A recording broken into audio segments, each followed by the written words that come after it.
আৰে কাকতি দেখোন বজাৰ কৰিলে নেকি? নকব আৰু ডেইলি বজাৰ কৰাটো এটা ৰুটিনেই হৈছে। ফ্ৰেছ বস্তু নহ'লে ল'ৰা ছোৱালী হালে একো নাখায়। এহে মোৰতো আৰু একপ চৰা ডেইলি দুবাৰ বজাৰ কৰিব লাগে। বেটা স্বৰ্গত ভৰি থৈ কথা নকলে শান্তিয়ে নাপায়। আপোনাৰ চাগে বজাৰ কৰা হলেই, মোৰ আকৌ বজাৰ কৰিবলৈ মিনিমাম 2 ঘণ্টা লাগে। এতিয়া বজাৰ কৰা ল'ৰা এটাহে বিচাৰি ফুৰিছো, বুজিছেনে? ভাল। পাহৰিছিলোৱে। কি এই মাকালো গ্ৰীণ টিটো 5 কিলো ল'ব লাগে, ক'ত পোৱা যায়? ইমান দামী চাহপাতটো আপুনি 5 কিলো ল'ব? লাগিয়ে থাকে, দিনটোত 2-3 বাৰ চাহ খোৱা যায়। আপুনি কিবা ল'লে? নাই লোৱা, মই এই ফুলকবি ল'ম। এইটো ফুলকবি নলওঁ, বেলেগ এটা ল'ম। দামটো আপোনাৰ কাৰণে অলপ বেছি হ'ব, 200 টকা কেজি। হেৰি আপুনি এতিয়াও সেই কম দামী ফুলকবি খায়েই আছে? মানে আজিকালি বজাৰত এবিধ নতুন কবি আহিছে, টেমাত পায় পেকিঙত, বাৰফাছ ফুলকবি। দাম বেছি নহয়, 1500 টকা কিলো। খাই চাবচোন এবাৰ, তামাম টেষ্ট। হয় নেকি? আজি দিব লাগিব। বিচাৰক। বাৰফাছ ফুলকবি হাইব্ৰিড যেন পাওঁ। হেৰি এইটো বাৰফাছ ফুলকবি নেকি?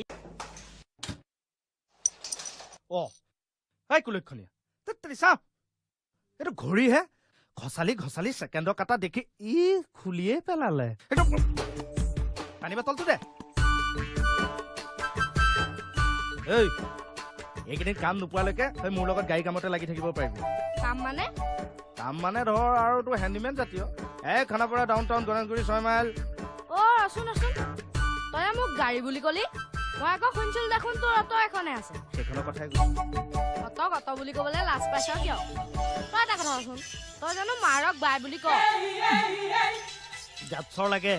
টিভিটো অফ কৰ।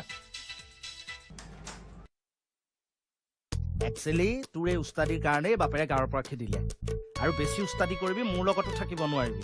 ৰচোন, মই আৰু গাঁৱলৈ নাযাওঁ, বুজিছনে? তোৰ লগতে ইয়াতে কিবা এটা কৰিম। তই মাত্ৰ মোক এবাৰ চিৰিয়াখানাখন দেখাই দিবি। হ'ব, সেইবোৰ তই পাছতো চাব পাৰিবি নহয়। আগতে কিবা কাম এটা কৰি লচোন। আৰু তই যি বস্তু, তইতো কিবা নহয় কিবা এটা কৰিবি। যা, তই মুখ হাত ধুগে, মই কিবা এটা বনাও, খাই ল'ব পাৰিম। যা।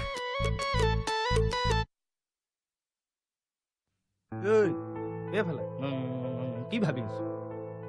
মই বাৰু ইয়াতে শুম, তই ক'ত শুই বাৰু? বিচনাৰ তলত শুম। হেই, দুইটা একেলগে এইখনতে শুম। মই এতিয়াহে বুজিলো, তোৰ মানে ৰুম এটাই। তাকে আকৌ 3000 টকা ভাড়া দিব লাগে। 3000 টকা? বিদ্যা চৰ লাগে কি কথাই বিদ্যা? মোক এটা কথা কচোন, এই ঘৰটোৰ মালিকৰ বহুত টকা। তই সেইবিলাক তই ভাবি থাকিব নালাগে নহয়, মুখ খাত ধুবি যা। ইয়াত কেইটা ৰুম আছে বাৰু? আৰে তোক মই ভৰি হাত ধুবলৈ কৈছো নে নাই? উঠ।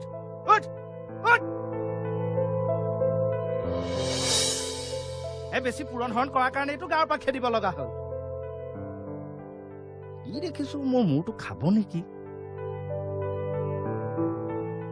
মোৰ অৱস্থাটো এই ছেকেণ্ডৰ কাটাডালৰ নিচিনা নহয়তো।